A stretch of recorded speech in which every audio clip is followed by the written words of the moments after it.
I'm Newton Faulkner, and I'm just trying to think how to describe my thing. I play acoustic guitar, and I write songs of varying styles, and some people seem to quite like it. That's about as much as I can say.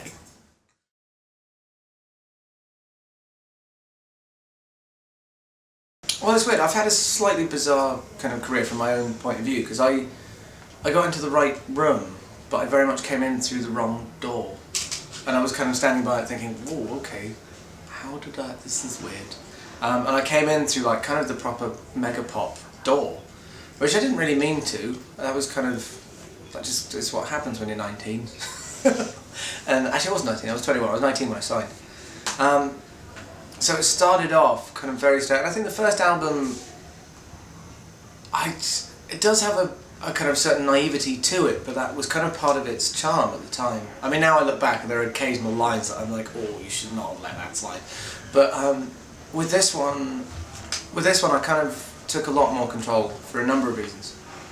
I think partly just experience. Like, it was my third album I'd been through, and I'd been like, kind of stuff had gone really well, stuff had gone not so well. So this time round I kind of thought, right, let's just do things the way I actually wanted to do them at the beginning, which is exactly what I've done with this album, which seems to have worked really well. But sonically,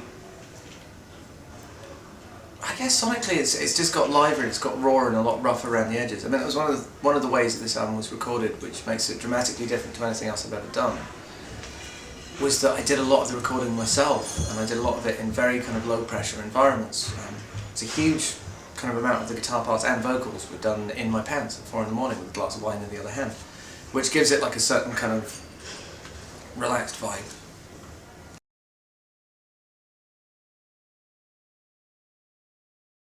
Yeah, what we did is we set up a bunch of gigs really early on to basically start airing the material, which was terrifying for me because there was some of it that had only been written a few days, and some of it that was kind of fully recorded. And basically what we went out and did was loads of tiny gigs. So we did gigs to like 50 people in like someone's sitting room, and we did schools. It was all done through kind of Facebook and Twitter and stuff. And then what I did after that is went through everyone's kind of comments about the songs, and then went through all the YouTube footage myself, like just stuff off phones, but you got the kind of vibe. And then there were tracks that were really built up, which I thought worked better really stripped back. So I kind of went into the album and just kind of scooped out loads of instruments. And there was one track that I changed. I kind of retook the vocal because I realised that the vocal that I'd done live was better than the one that was going to go on the recording, so I thought I'd go back and do that again and kind of get it to the same place. But yeah, playing stuff to people is always the best way of kind of moving things forward. I mean, especially even if you're just playing it to people and they're not saying anything or giving feedback, the closest thing I can compare it to is like watching a film, mainly comedy actually, comedy's the main one. Watching a film that you think is funny with someone that doesn't, and then suddenly it's not funny anymore, and you kind of watch the film through their eyes. It's exactly the same when the phone rings in the middle of an interview.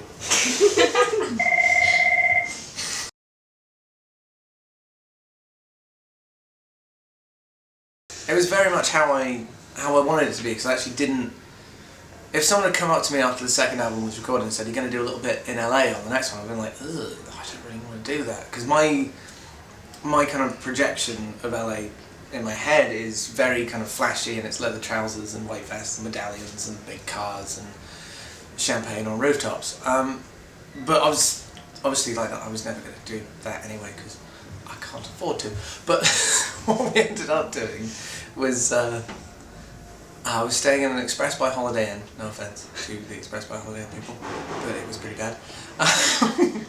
I was staying there, and I don't drive, and there was no one there with me that drove, so we just, I had to stay somewhere walking distance from where I had to go. So I get up every morning, pick up my guitars and start walk down the road and up a hill. And then the studio we were working in was just very similar to kind of my setup at home, which is kind of one soundproofed room or area. So well, for me it's my kind of upstairs bedroom. We've just lost one of those and it's become a studio. With him it's his garage, which was kind of big enough for one car. It's like a one-car garage, so it's not a massive space. But yeah, we were doing stuff in there. And then we finished the album on a boat, which was amazing. So we avoided normality the whole time.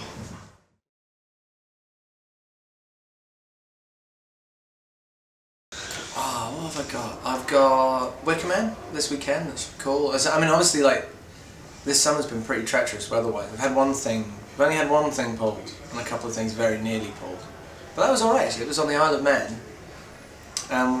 We had to cancel it due to, it wasn't so much the rain, it was the high wind, because when the wind gets over 40 miles an hour, the lighting rig falls on your head and you die. So we pulled that. But we found a little bar that was willing to, it was actually closed. We rang them and they opened, we ran in, set up all the gear that we had for a gig the next day, and put on basically like another festival for the organisers of the festival that got cancelled, and got in little comments and Reverend and Makers, and just had a really good night. It was really fun. But what else have I got coming out? I've got V. V's not far off. I don't know, I'm working on kind of a 4-day road trip at the moment.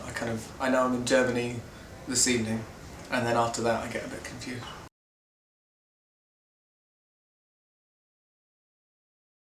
Well, I've done loads of gigs in really bizarre places. I played the Emirates airline thing that goes across the Thames. I did that yesterday. So that was bizarre. That was like 5 people in a weird little bubble car. I've done a hot air balloon. I've done a slate mine.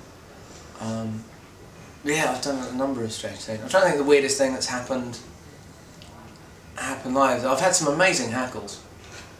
My favourite heckle was in Leeds Uni, just after a really sensitive song, and it was that little silence when everyone's like, "Oh, that was nice," before the applause starts, and in that kind of tiny little gap, she shouted incredibly loud, "Can you stick a ukulele up my bottom?"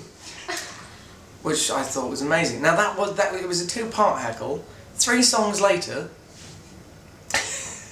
she waits after 2 fun songs, she waits 2 songs, and then after another really quiet song, in exactly the same kind of tiny little gap, she shouts really loud, "I've found a ukulele! Can you find my bottom?" She's a comedy genius. And also we were recording that night, so that's been immortalised.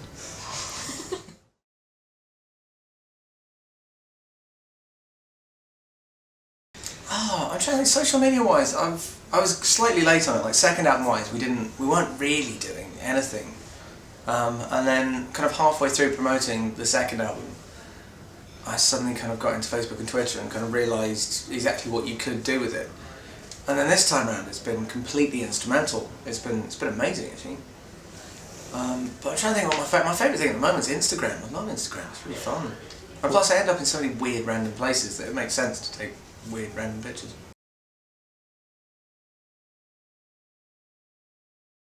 I think I'm just Newton Faulkner, all one word, is my Instagram. And I've linked that to my Tumblr, which I've only just started. I'm still trying to get my head around Tumblr, and I don't like linking things. So my Facebook isn't linked to my Twitter, and nothing's linked. It's kind of, I almost treat them all as kind of different disciplines, which means I don't actually talk to anyone, because it takes too long.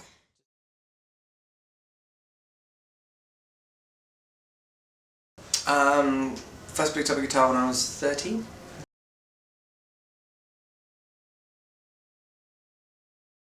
Oh, to be honest, I don't actually know how many guitars I own at the moment.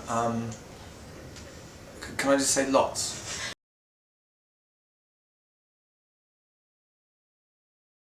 I don't properly play any instrument, but I blag a lot of instruments. So kind of on recordings I'll play drums and piano. I've played sitar, I've played Chinese zither, I've played harp on something, that's random. But I wouldn't say I play them, I can kind of blag parts, which is different. Okay.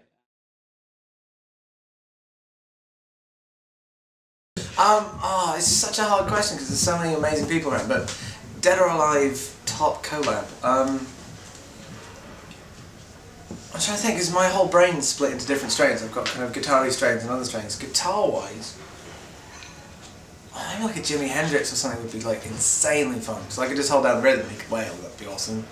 Kind of singing-wise, maybe like a CeeLo Green or something, I could just sit on some funk and he could wail over top of that, that'd be fun. Writing-wise, it's either like a kind of Tom Waits or a Randy Newman, just so I could pick their brain on songwriting stuff, because they're both incredible. But yeah, I'm trying to think. Yeah, CeeLo Green would be really fun, because you could do like a full kind of crossover thing. I could do the percussive stuff. Fun.